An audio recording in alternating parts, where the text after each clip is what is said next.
Dios me contestó la oración. Yo pido, pero tengo que saber que la voluntad de Dios es soberana. La voluntad de Dios soberana. Ok. Entonces, cuando nosotros oramos pidiendo a Dios algo, sabiendo a sabiendas de que Dios es el que va a hacer la decisión soberana. Eso es lo que usted me quiere decir. Ok.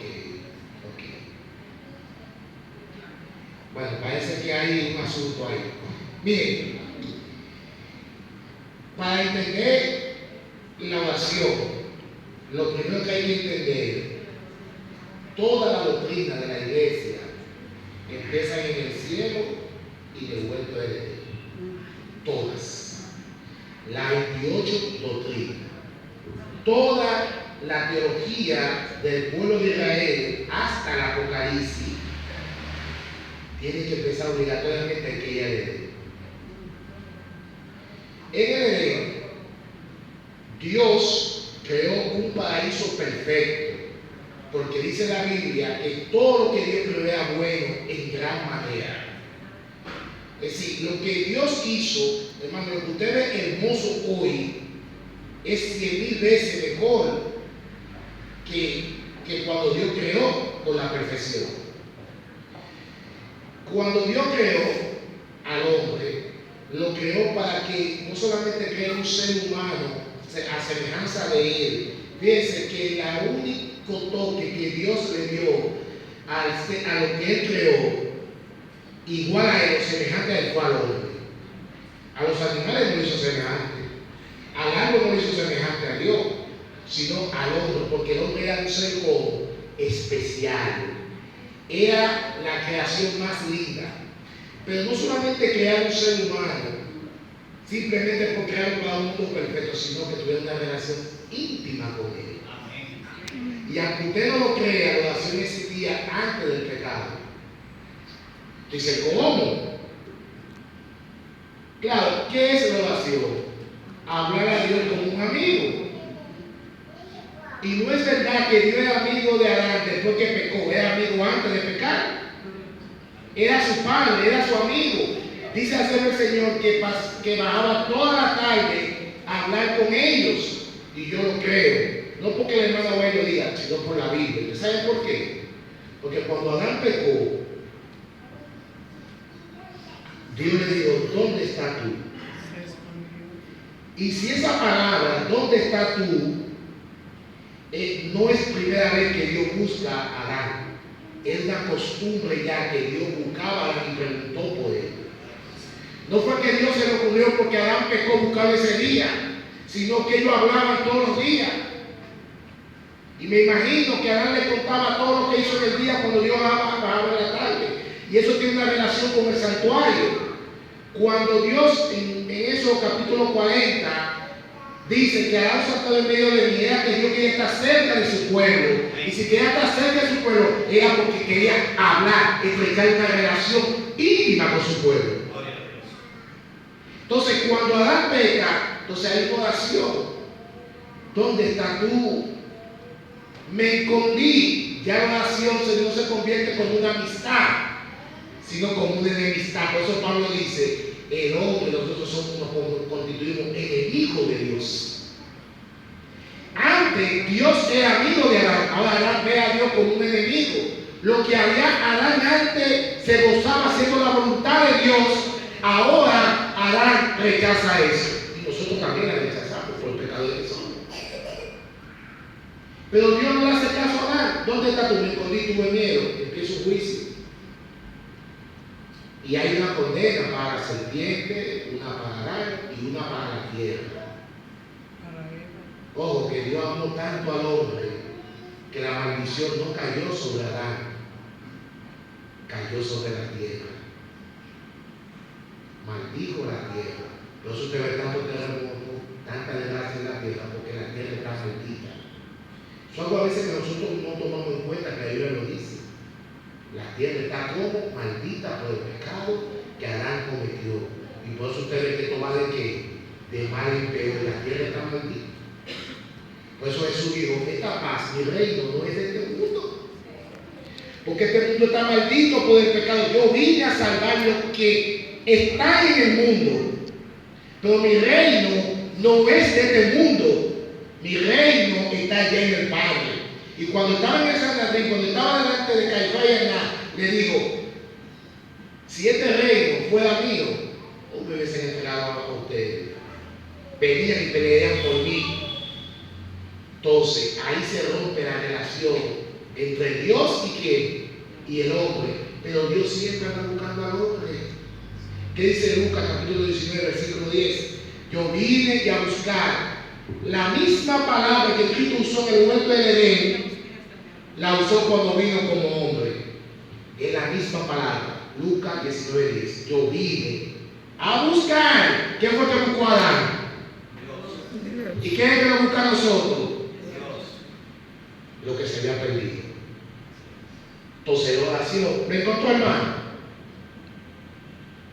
Parece que me encontró la diapositiva, Freddy. A ver si te lo ayuda ya. Pues bien, entonces ahí empieza. Ahora vamos a ver algunas oraciones que Dios contestó. Son famosas en la Biblia, usted las sabe. Y que usted se puede identificar con una de ellas. Por ejemplo, la mamá de Samuel. Pasó, mi hermano, lo que ninguna mujer quiere pasar en esta tierra. Humillación, penuria, burla, desgracia. Hermano, en cierto momento yo me identifico con Ana.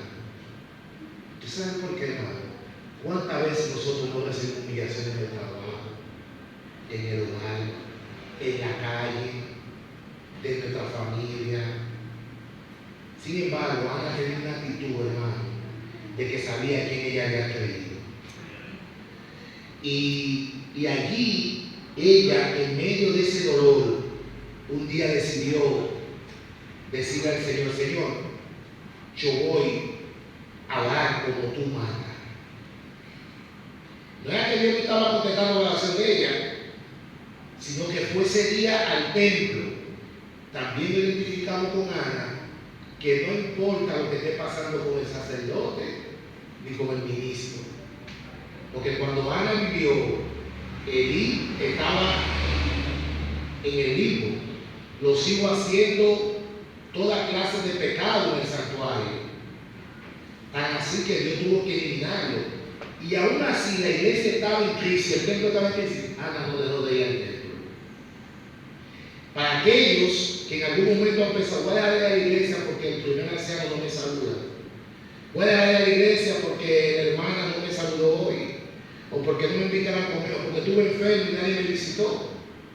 A Ana no le importó cómo estaban los ministros. ¿Por qué? Porque Ana entendió que el que contesta la oración es Dios.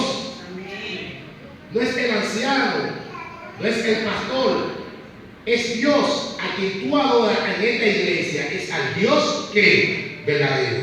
Amén. Y ya había una crisis. Hermano, los hijos estaban vendiendo los perdón de pecado, lo estaban vendiendo, negociando. Cerraban la puerta del templo para vivir intimidades con las mujeres en el mismo templo de Dios. Y a Ana no le importó nada de eso. Ella fue y oró al Señor, y dice la Biblia que derramó su alma, 1 Samuel capítulo 2, y su espíritu a Jehová quebrantado. Y está orando al Señor, quebrantó, habló con Dios, le fue sincera al Señor,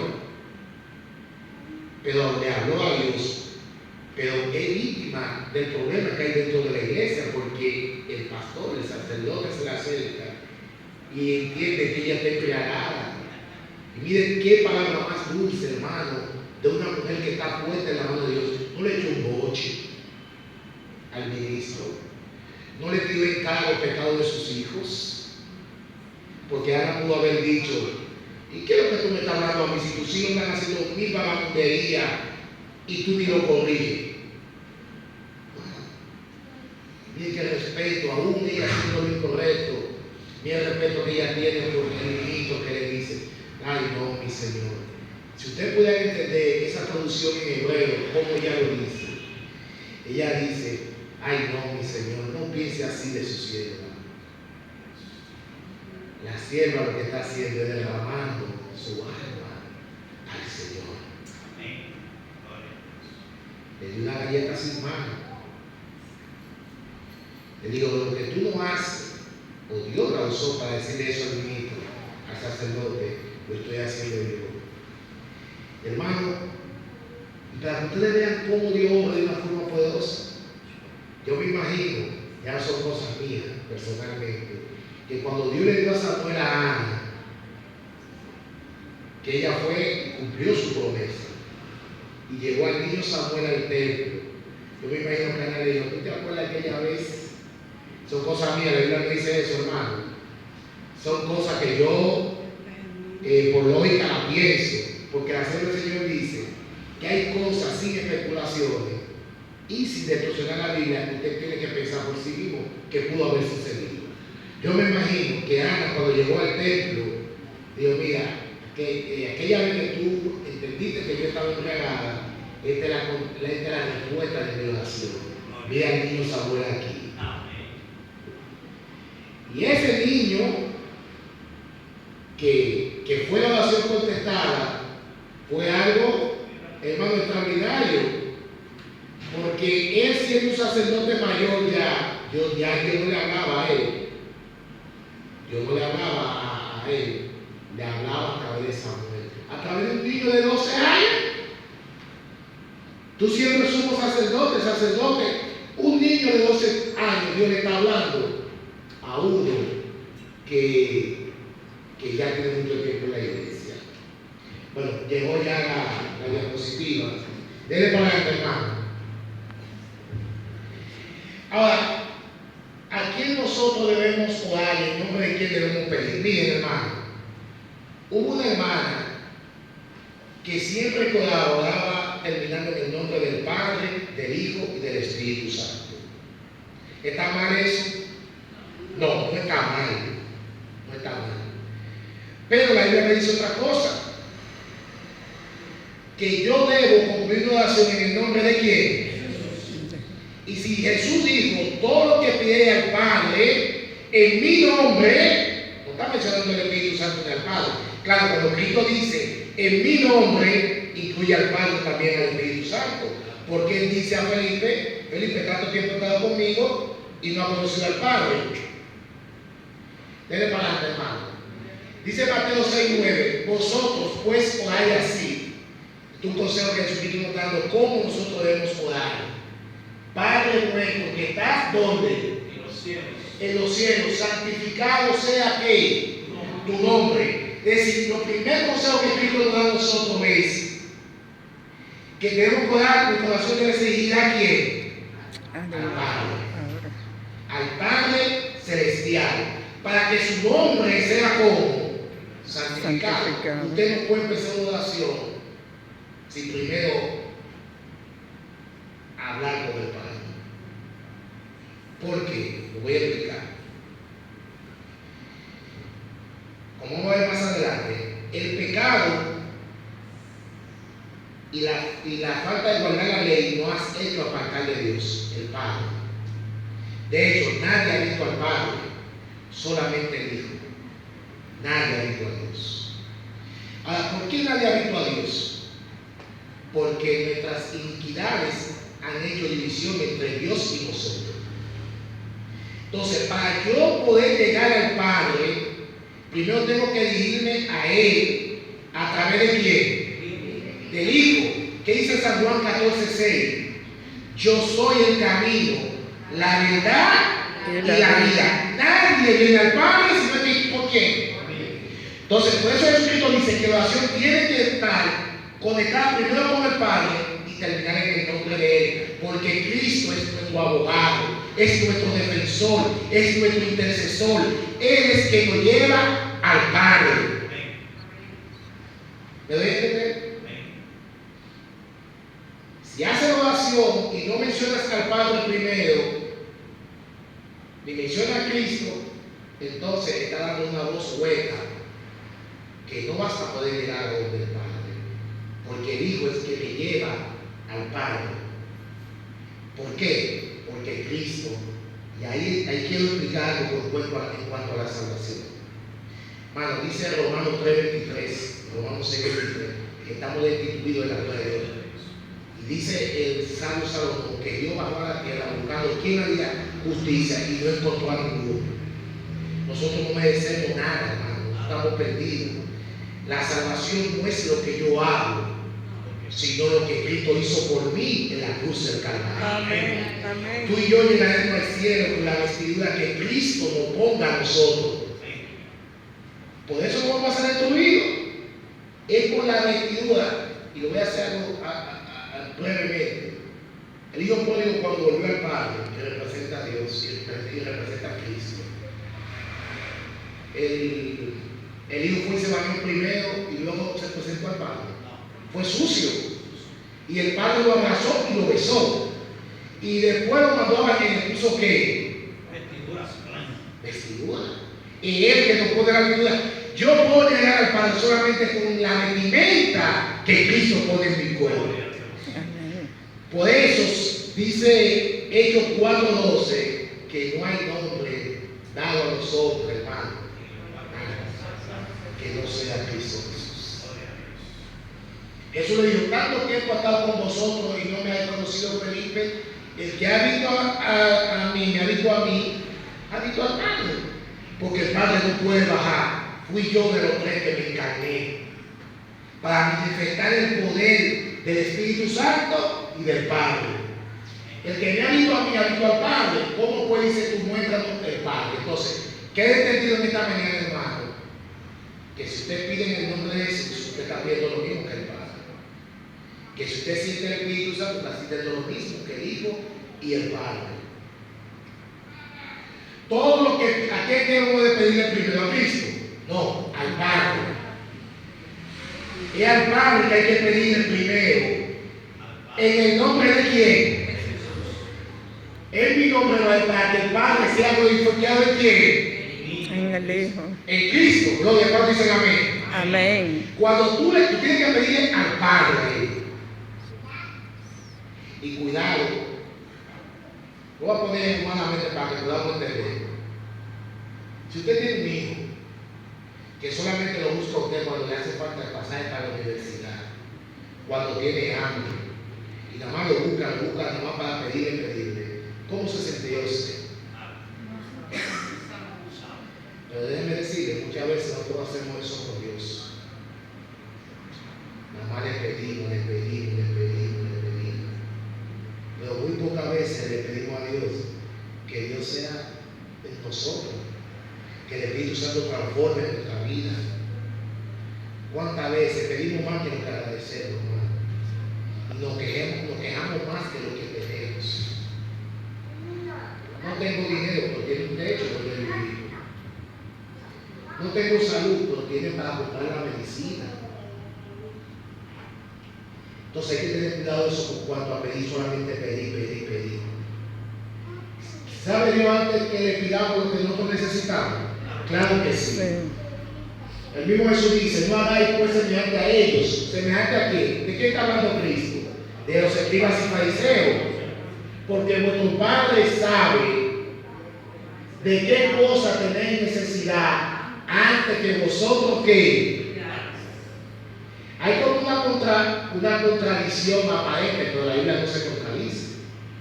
Ahora, la gran pregunta sería: ¿por qué Dios, si sabe lo que yo necesito, por qué Dios quiere que yo le pida?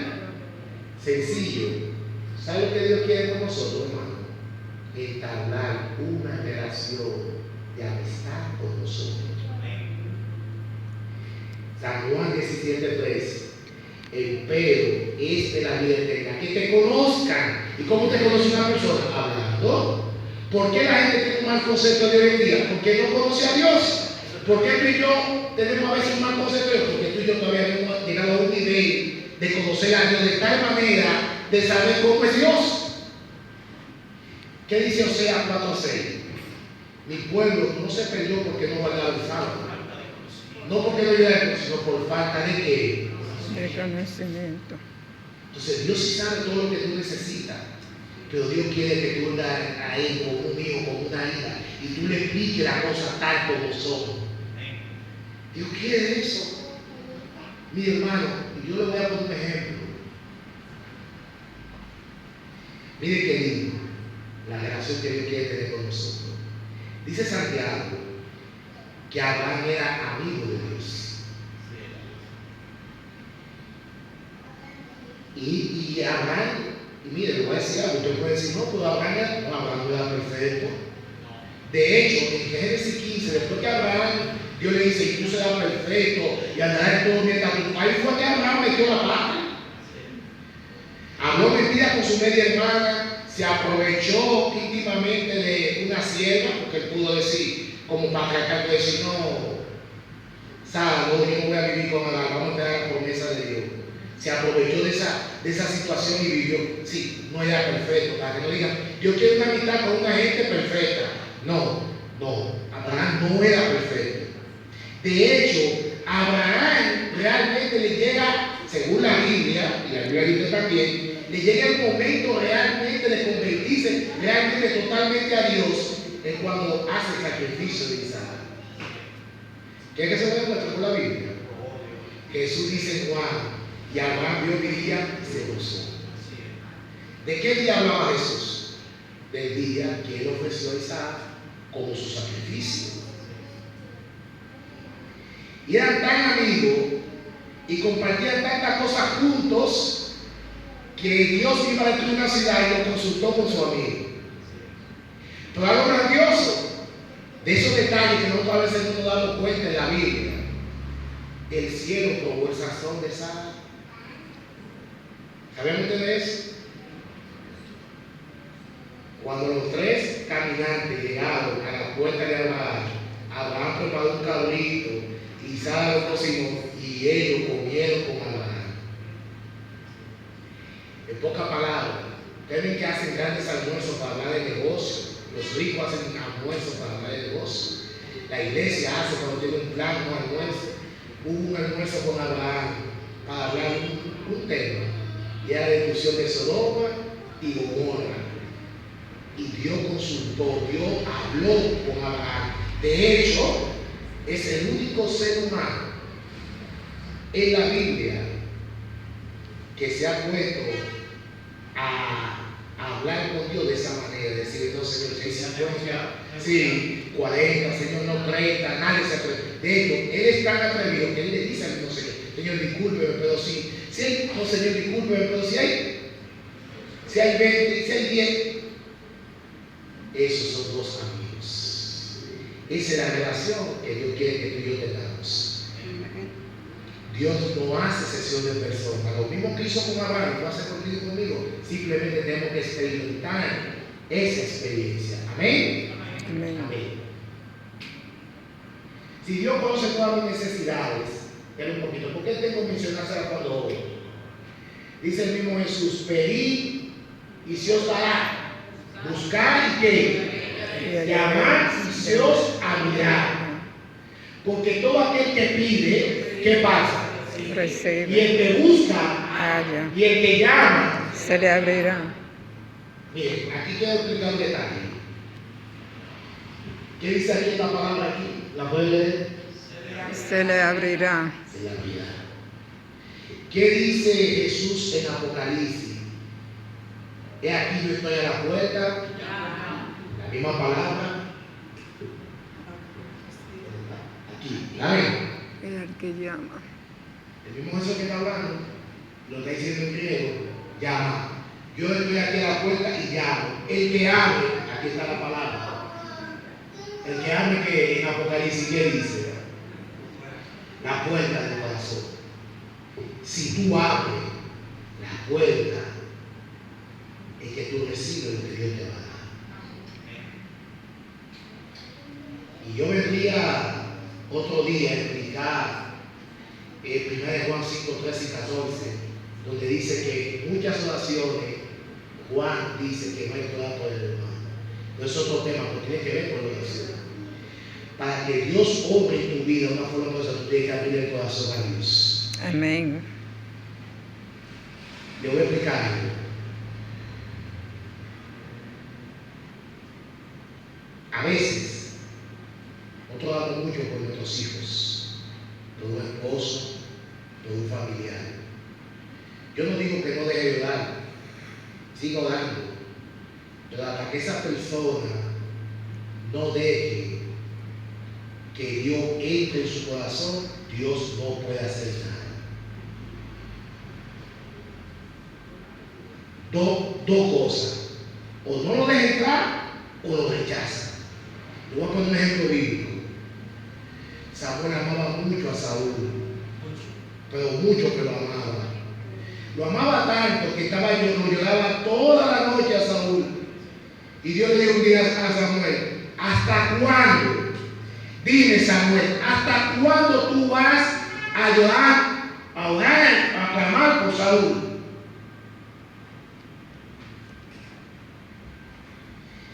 Y está conectado. ¿Se recuerdan que ya Dios era hablando ni puede oír ni puede intuir? Y tuvo que refugiarse en una pitonisa.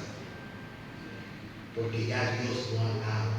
Porque su corazón estaba como rebelde y duro para que Dios entre. Ore por lo que usted le está pidiendo a Dios, hermano. Pero yo le voy a dar un consejo sabio. Cuando usted ore por sus hijos para que vuelvan a entrar en el camino del Señor, cambie la temática de la oración y diga: Señor, ayuda a mis hijos a que ellos permitan que tú entres en su vida. Amén. ¿Te recuerdan por qué Cristo dijo que en muchos sitios no hizo milagros? Porque la gente no tenía fe, la gente no creía. Y si tú no crees en Dios, ¿qué le dijo Pablo al carcelero de Filipo? Y ahora, ¿qué tengo yo que hacer para ser salvo? Dios, cree en el Señor Jesucristo, tú y tu casa. Tienes que creer para salvarte. ¿Y qué le dijo en San Juan 11? Si cree, verá que La gloria de Dios. Entonces, la oración, hermano, más que orar, hay que pedir que la persona haga. Si Dios no hace, voy a poner otro ejemplo, Marcos capítulo 5. Cuando Jesús sanó al demonio Gadareno, ¿qué hicieron los empresarios de la carne porcina, de cerdo? ¿Qué hicieron? Bájese de aquí, usted no ha hecho pérdida, hemos perdido toda nuestra ganancia, bájese. ¿Qué hizo Cristo? ¿Se quedó? No, dio la espalda y se subió en su barca. De hecho, el demonio era que hice con él. Yo, no te vayas conmigo, ve y proclama a la gente lo que Dios ha hecho contigo. Entonces, Dios está donde la gente quiere que esté. Si usted no quiere, si Dios no va a estar nunca Dios va a forzar su presencia a nadie. El que forza eso es el diablo. Dios no forza, Dios le dio libre albedrío a cada cual. Ahora, ya cerrando, porque son las 12. ¿Por qué no decimos siempre todas las cosas por las cuales oramos? Número 1, dice Santiago 4, que pedir no recibir porque pedir mal. Muchas veces pedimos ¿cómo? Mal. Mal, para gastar en nuestros deleites. Ay, es tremendo. ¿Qué Santiago quiere decir aquí? Que a veces nosotros pedimos por la vanidad de esta mundo. Pedimos por cosas que realmente no nos van a hacer crecer espiritualmente. A veces pedimos por cosas que lo que hacen es dividir la familia y hasta alejarnos de la iglesia. Yo conocí un hermano en una iglesia que cuando él no estaba trabajando era el hombre más consagrado de la iglesia. Era el hombre más consagrado de la iglesia. Cuando empezó a trabajar, hermano, pues ya no lo meto. Y mire, todos los días, hermano, doy por mí. Para que Dios me dé un buen empleo, yo voy a ayudar a la iglesia más. Cuando Dios le dio el empleo, entonces no venía a la iglesia. ¿Qué pasó? El Señor hizo así, lo dejó sin empleo. No le dio empleo, lo dejó así. Así es que tengo que salvarte, te voy a salvar sin empleo. Porque si tengo empleo, pedimos mal, hermano. Tenemos que pedir primeramente, mi hermano, primeramente tenemos que pedir para que Dios transforme nuestros corazones. Amén. Y para la causa de su reino. Amén. Mateo 6:33. Buscar primeramente el reino de Dios y su justicia, y todas las cosas vendrán por añadidura. Otro punto que pedimos mal. Dice el Salmo 66:18. Si en mi corazón hubiese yo mirado la iniquidad, el Señor a mí no me habría que. Si yo tengo un pecado acariciado, ya sea de una pornografía, de una fornicación, de un robo, es una causa que Dios a mí no me puede escuchar. Le dice, pero, y quiero, ya en el minuto que me queda, explicar bien esto, para que no haya malentendido. Dios ama al pecador, pero aborrece El pecado. Y brevemente se voy a explicar por la Biblia. Cuando Adán pecó, ¿quién fue que buscó a Adán? En Génesis capítulo 4, ¿quién está hablando con un asesino? Hermano, ¿quién está hablando con un asesino? Dios está hablando con Caín, con la mano sucia de sangre. Y no solamente está hablando con Caín, con un asesino, sino que le pone una señal para proteger la vida de un asesino. Y mire qué cosa. El que no respetó la vida, ahora Dios lo protege para que la respeten a él. Mire si Dios no ama al pecador. Dios ama al pecador, pero Dios aborrece el pecado, porque por el pecado es que nosotros estamos pasando lo que estamos pasando. El pecado, el autor del pecado, dañó el plan divino de Dios, y por eso hay tanta muerte, tanta destrucción. De hecho, el pecado es sinónimo de muerte, y dice el apóstol Pablo que es un enemigo de Dios. Por lo tanto, Dios no te puede bendecir a ti dando el pecado por el bien de nosotros. ¿Por qué por el bien de nosotros? Si Dios bendice a una persona que es egoísta, va a ser un egoísta en potencia. Si Dios me pega siendo yo un fornicario, me bendice yo dando siendo un fornicario, entonces Dios se contradice contra sí mismo, porque Dios no puede habitar donde hay iniquidad. Dios perdona el pecado, pero no habita donde hay iniquidad ni hay pecado.